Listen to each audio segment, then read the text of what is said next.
Hello, this is Dee here from Galway Art Academy. This is the second lesson in the tutorials that I've put online for parents who might be homeschooling at the moment. This is a fun activity that you might like to do over the Easter holidays.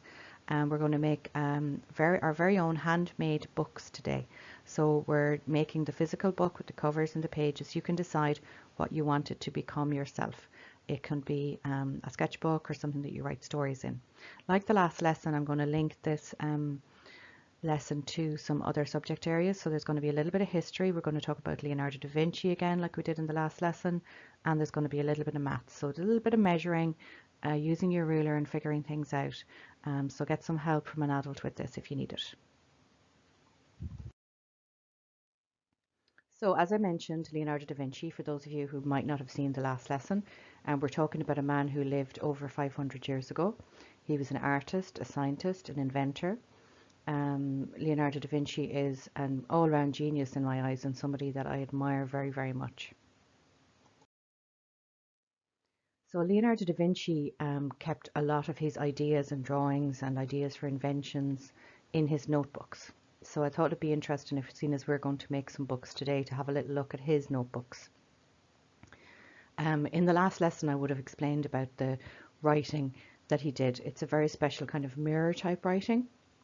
He wrote from, when we would write from left to right. He actually wrote from right to left. Not only did he write from right to left, but he also reversed his letters. So if he was to draw a normal letter, like let's say we would write an F like I'm writing it now on the screen, he would have drawn it like this. So his writing could have been read in a mirror. So it was mirror writing that he did. So maybe you could have a go at writing your own name backwards. I'm going to see if I can do D backwards over here on this side. It's a bit of a wobbly D. So when you have your book made, maybe you can put some mirror writing in your book too. How am I doing? It's not too bad. It's a little bit wobbly, but I am writing with the mouse on the computer, so that's not too bad. I must check it with the mirror later and see if it reads properly. Although I think, yeah, we'll have to check it later. Maybe I've done something wrong. Okay, these are some of Leonardo da Vinci's notebooks here. And these are held in London in the Victoria and Albert Museum. The ones up here where I'm putting the little X on the top. If you'd really like to have a look at some of his books, you can follow this, take a look for yourself. There's this link here, brings you to the website, and this is the page that you see. So you can actually click into the book, you can start with the first page, and you can actually go through the pages. Now, unless you're able to read Italian and read backwards in a mirror, you're not going to be able to read the book. But there are some really wonderful drawings in there. So it might be some fun activity for you to do online to go and have a look at some of his notebooks. So seeing as we're talking about bookmaking today, I thought I'd show you a couple of my own books. These are books I've made over the last couple of years, I think. Some of them have my own artwork in them and they were displayed in exhibitions, and some of them were made to show to students as examples. So this long one here at the top that goes in a zigzag, this is called an accordion book, and it folds back and forth like an accordion, as if you were playing the musical instrument.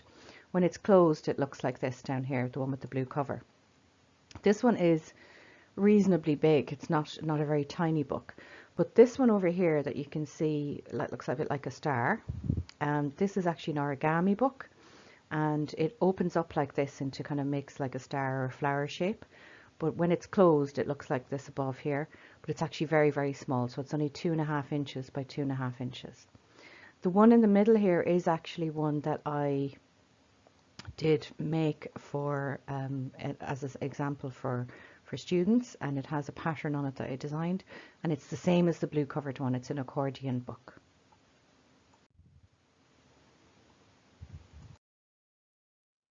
So these are some books that my students have made. So these are kind of similar to the ones that we're going to make today. So I wanted to show you some that my students have made in the past. You'll see that there are two in the pictures. I'm putting X's at them now that are accordion books, like the ones from the last picture of my own. I'm not going to show you how to do that one today, but it's something I could do in another lesson down the line. All of the rest of the books on here are all of the kind of books we're going to make today. The students here have decorated them with their own patterns. We made repeat patterns, and there's a red one here that's just actually covered with red paper instead of white paper. That's how it ended up being red. So you can decorate yours whatever way you want. So just to give you an idea of what we're working towards today, these are some of the lovely books that my students made. So you will have already seen the image here that shows the list of equipment, so that you could get ready for today's lesson. So all of the things are there. The only thing I want to point out to you is where it says down here something sharp. I have a tool here called an etching needle that it's the red arrows pointing to. So you just need something that's going to make a small hole. If you had a little pin like this from a notice board, that would do. And I've also said that a compass might do, but I'll come back to that as we go through the process. But just in case there was a bit of confusion on that, that's what I'm talking about there. So the materials you're going to need, we're going to need 6 pages of A4. Now A4 is just the standard size of paper that goes into any kind of printer, photocopier. It's the one that we use most often. And I just want to point out as well that you're only going to need one A3 page. But if you look at the A4 page in relation to the A3 page, the A4 page is actually half the size of an A3. So if I draw a line across, a little bit of a wobbly line across here, you'll see that an A3 actually is 2 A4 pages together. So just a good point to note and get familiar with your page sizes. You're also going to need some newspaper to cover your table. We don't want glue all over the kitchen table during this. So make sure you have just a little bit of newspaper or scrap paper to cover the table up, as well as your cereal box. Okay, so let's make a book. Let's get started on this. So I've got my 6 pages of A4 paper here, and what I'm going to do, and I've got my table covered with my newspaper, and what I'm going to do is I'm going to start folding these pages for the pages of the book. So we're going to fold all 6 pages in half, and now we're going to do it. The important thing here is one at a time. You might be tempted to just bundle them together and fold them all together. It doesn't work as well that way. So I want you to carefully line up the corners so you get a nice strong crease down the middle. So if you have got nails or you've got something you can run along the edge of this, some people use a ruler. I use the handle of the scissors. It makes a really good crease so that they all end up looking like these ones here, where you can see them folded over nice and neatly. Now at this point they're all stacked on top of each other. I'm going to show you next we need to put them inside each other. So the pages go inside, one inside the other. We don't just put them on top of each other until they're all in together, and it does start to look like a book. So this is where the pegs come in. So I asked you to have some 4 pegs to hold things together. So when you have all of your pages lined up inside each other, you're going to open them out like this. Make sure that the corners are lined up, that we don't have anything jutting out that shouldn't be jutting out here, and place your pegs on to hold everything in place. Because what we're going to do next is we're going to make some holes and we're going to do some stitching to hold these pages together. So this is where your maths comes in. So I wanted to figure out where I'm going to make the holes to join these pages together. So I wanted to see how long or how high the page of the book is here, and I measured it with my ruler, and it's 21 centimeters. And you'll always find that an A4 page is 21 by 29.7 centimeters, so it's a little bit more than 29 and a half. So just wanted to see what size that was and where I was going to put my marks for. You don't have to draw this on your one, but just so measure it and see if you can measure it correctly with your ruler. So now I have decided that I am going to make the holes 7.5 centimeters down from the top. I'm going to make a little dot, and I'm going to do the same from the bottom. Now the dot must go in the crease that you've made, not to the right of it, not to the left of it, in the crease, because this is where we're going to bore the hole with our sharp tool. So 7.5 from the top and 7.5 up from the bottom. This is where you're going to make the holes.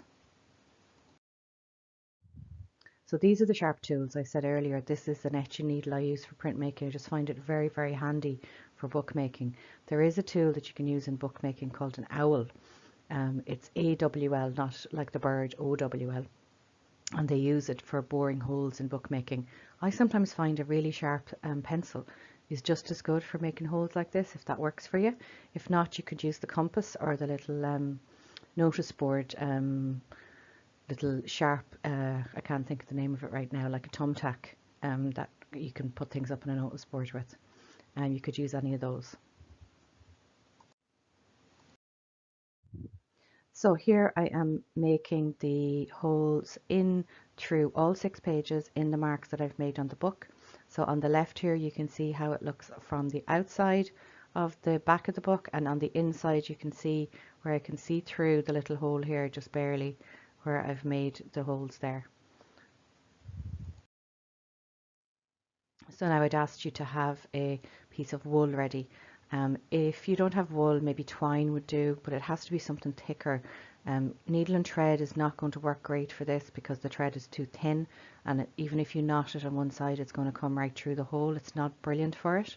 If you have only thread, maybe you could layer a few of them together to make it a bit thicker. So this is where the sewing comes in. So if you have a needle, like a darning needle that's big enough for your wool to go through the head of it, you can use that now. I don't have at the moment, I've only got regular small little needles, so I'm going to improvise. I'm going to show you how to do it even without a needle on the other side, on the next slide. So you would often make a lot more holes in the book and sew in and out of them, but just to keep things simple for this lesson, I'm just going to go with the 2. So here I'm using on the left a sharp pencil, like we saw on the last slide, to push the wool through the small hole on the pages. Now remember, the pages are all being held together by the peg, so nothing's going to move around. Now this is a little bit tricky. It took me a few times to get it through, so be patient with it. Get help from an adult if you need it. Just have a go yourself first and see if you can catch it on the other side. So what we want to do is we want it to loop through so that it looks like this on the inside of the book, and on the other side the tails of the wool are coming out onto the other page. So you should end up with it looking like this on the back, where you have 2 tails coming out through the holes. Now what you can do at this stage is, where I'm putting the X here, you can make a knot, double knot, one knot on top of another. It's going to hold everything in place. If you'd like to finish at this point and just turn these pages into a kind of a magazine of sorts, you could just do a little bow like this one here, maybe neaten it up a little bit, trim off those little rough ends, and just leave it like that and use it as a magazine. If you want to do it as a magazine, you could draw out your pages like this. It could become a story. Maybe if you're not into doing comics, you could do like a fashion magazine and put your designs in it. Maybe you just want to do your inventions in it, like Leonardo da Vinci. So because I'm going to turn this into an actual book, I'm going to put hard covers on it. This is what I need to do. I'm going to trim off the excess wool that's at the back. Now look how I've left a good bit before I've cut. Don't be tempted to cut it right in here, because if you do, the knot can come undone when you're moving from the other side, and your pages might start to come apart. So make sure you leave yourself a little bit of length on both sides there. Next thing we're going to do is we're going to tape down over this just to secure and hold everything in place. I'm using masking tape here. If you don't have masking tape, you can use sellotape. So just placing some tape down over the wool. Don't worry if it doesn't look very neat, because this is all going to be covered up with the cover, so nobody's going to see this part of it. Just make sure it's nice and flat, as flat as you can get it. So here I have my cereal box. I've got my Tesco gluten-free cornflakes that I like, and I just want to open up the cereal box. So I'm cutting it up along the edge here, just so it opens up flat like the other 2 pictures.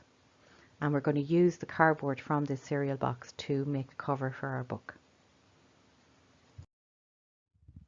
So if we get the pages that we have already made and sewn together and lay them down on this, you'll see that the size is okay. So check this on yours, that you're going to have enough cardboard on your box to be big enough for your book. You should have, because the regular cereal boxes are a little bit bigger than the one I'm actually using. So for the measurements here, I'm going to give you the measurements of 22 by 16. So we need to cut out 2 pieces of card 22 by 16.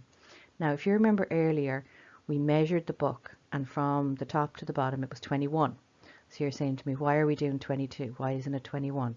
Well, the book cover is always just a little bit bigger than the pages inside, so that the pages don't stick out. So I'm giving it an extra centimetre. I'm also giving it a little bit extra on the other measurement as well, making it 16, so 22 by 16. So here's my rectangle drawn out. I've 16 centimetres by 22, and for my book I need a front cover and a back cover, so I need two of them. So I have two pieces of these here cut out on the right.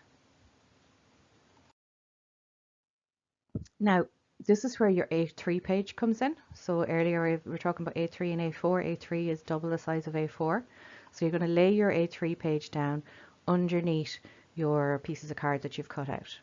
So we're going to leave a little gap in the middle of half a centimetre just between the two. If it's a little bit more than half a centimetre, that's okay. The important thing is not to push them right up to each other, because this is where our book is going to fold over and open and close, and if there's not enough space there, it could rip. Okay, so leave your little gap in between the two. So you're going to take your pencil next, and when you've laid them down, you've measured this bit in the middle, and you just roughly lay them down so you have the same amount of distance around the outside. You don't need to worry too much about measuring this, because we're going to fold these in, but just lay it down, judge it by your eye. And we're going to get our pencil and we're going to put marks on the corners here, here, over here, and here. And this is so I know when I take off the piece of cardboard and glue it, I know where I'm going to put it back on. So the next slide shows you a picture of this. So here's my little marks here for this side. So you can do one side at a time and leave the other piece there if that helps. So what I want you to do when you're doing your gluing is I want you to move this A3 page that's actually covering your book. We want to keep it nice and clean. Move it away to somewhere that's clean, away from the glue until you need it. So I'm using the scrap paper underneath, and I'm gluing my pieces of card. What I've done is I've glued all around the outside like this, and then I've put an X through. Now you can put a little bit more like that if you want to as well. And it doesn't matter which side of the card you glue on. So I've done one on each, whether it's the front, outside where the print is on the box, or the inside. It's up to you. It doesn't matter which one you do. We're not going to see any of them when we have our book covered. So you know where to place them back down, because look, you can see just here the little mark that I have, and you're going to place the two glued pieces down, give them a little rub, and then turn them over. Don't be trying to stick them here too much. So just turn the whole thing over, and from the other side we're going to make sure they're stuck. So on the other side I'm using like a fist, and I'm rubbing it hard in round circular kind of motions like this all over to make sure that the glue is attaching to the page, and then I turn it back again. So now we need to just take off the excess paper on the corners. So you can see here from where I have the ruler and the pencil, I've drawn a line that's like cutting a triangular shape off of the piece of paper. Now why are we doing this? We're doing this because if we just fold the paper in, it can get really bulky in the corners, and you can kind of feel it in your book, so this makes it a little bit neater. So you're going to draw your lines across to make a kind of triangular shape that you're taking off this little excess. The only thing you need to remember here is to leave a small little gap in between the card and the paper. Don't have the line right up next to the paper, so just leave a tiny little fraction of a gap, so that when you're folding your pages in, that you're not going to have the cardboard jutting out and being seen through the paper. So you should end up with something that looks like this. You've got your triangles cut off. I've marked this one with top, bottom, right side and left side. Now the reason I'm doing this is just so while you're looking at your book cover for the next stage, I want you to work on the top and the bottom first, the ones I'm putting the X's on. So now we're going to wrap this paper around the cardboard to cover our book properly. It's tempting sometimes to start folding in the sides, but I find it always works better, and your crease down the center is good if you get these in first. So no glue yet. I don't want you to put glue near anything yet. I want you to get the page and push it and fold it over, so that when you run your finger along this edge here, you can feel the cardboard. So there's no gap between your crease and where the cardboard is. So your paper should be right up to the edge of your card, and I want you to use the handle of the scissors or whatever you need to use to make a really good crease in that so that it's popping up like this when you don't have the glue on it. It's always better to fold and crease paper first before you put glue on. It's much easier to do it when the paper is not all wet with glue. So we're going to repeat this on the other side as well. So you're going to put your glue on here. Now sorry I jumped ahead there, before we go to the other side, you're going to put your glue on this tab piece that's running down. I want you to be generous with the glue here. It doesn't matter if it goes over the edge. We have scrap paper underneath on the table, and I want you to cover the whole thing entirely with glue, okay, all over that. And then you can fold it in and you've got both sides done. So now we have to do the sides, the left side and the right side. We're going to do it in exactly the same way. We're going to do our fold and crease first, and then we're going to glue and put them in. So you should end up with something that looks like this. Now the last thing to do for your cover is just to fold it in half and make sure that the corners line up nicely here, that it's folded nice and evenly in half, and give it a good crease along this edge here. This is where you left the little gap in the paper. Now we've got our cover, we've got our pages. So the last thing we need to do is join the two together. So that's what I'm going to show you next, and we're almost done. Stay with me now. We're nearly finished, and you're going to have your book ready to decorate and put all your fabulous drawings in, or your stories in, very, very soon. So if I open the cover and just place the book inside like this, I can see that it's fitting nicely. I've got a little bit of space here and a little bit of space here. Remember I said the cover is going to be a tiny bit bigger than the pages, so that's all working out really well. So what we're going to do now is we're going to glue this first page onto the cover. Now this is very important. I'm doing this. I want you to lift the first page and the first page only of your book that we're going to put the glue on, and I want you to put a scrap of paper underneath it. Because we're going to put glue on this page, we're going to put it all over it, and we don't want the glue to go down to the pages underneath, because that could make your book all stick together. The pages wouldn't open properly, and we wouldn't want that. It wouldn't be any good. So put a piece of paper, it can be newspaper if you want. I just use this because it's easier to see in the pictures, and you're going to cover this in glue. So when you're gluing, I want you to go all over this page like we did when we were doing the tabs. We're going all over, and it doesn't matter if you go over the edges, because we have, oh, I went into the cardboard there, sorry. We have the page underneath, and then we're going to attach it to the cover. Now the word here is carefully. Carefully bring the cover up and the page out to meet the cover. Don't press it in and make it stick really, really strong just yet. Just let it hold there, and it might need to move slightly, and the beauty of the Pritt stick is that can happen. It'll slide or move a little bit if it's not stuck down too well. So make sure as well, this is important here, that the creases and the part of your book that's spine goes into the crease of the book here so that it lines up with it. Okay, so that's one side done, but we're not pressing it down just yet. Now we're going to do the same on the other side. Don't forget your piece of paper underneath the page. So we just flipped over to the back page of the book.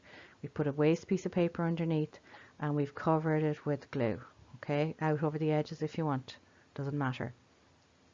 Carefully, we're going to bring that cover up to meet that page. Don't fully press it on like we said before.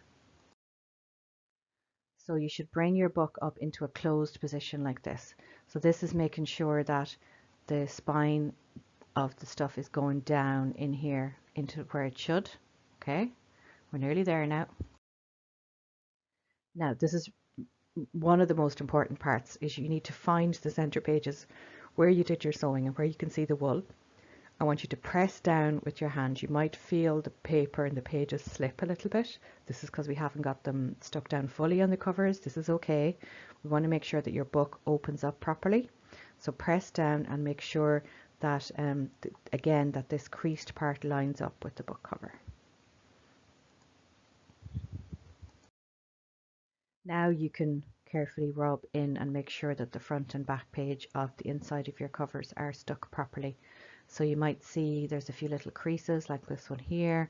So you can rub it and take your time with it and get rid of all these little bubbles. I find again, like when we were gluing before, circular motions, really small circular motions are really good for this kind of gluing. So you do that with the front and the back. And voila, your book is done. Well done. You finished it. You can decorate your cover any way you want. One last thing before you go is you might notice that when you leave your book down on the table, the cover pops up like this. If you want to get it nice and flat so it closes properly, just put some weight on it. Put it underneath some books overnight or just even for a few hours, and it'll flatten it down so that it stays closed properly. So enjoy decorating your book. I hope you enjoyed the bookmaking lesson. I'm Dee from Galway Art Academy. Here again is a reminder of some of the decorations my students did for their books, and they're covered in a repeat pattern design. So if it's something that you're interested in doing, let me know, and I could do a lesson on pattern design as well. Just send me a message or an email about that. Send me some photos of your drawings on your cover, whatever you decide to do in your book. If it's not drawings, some of your stories.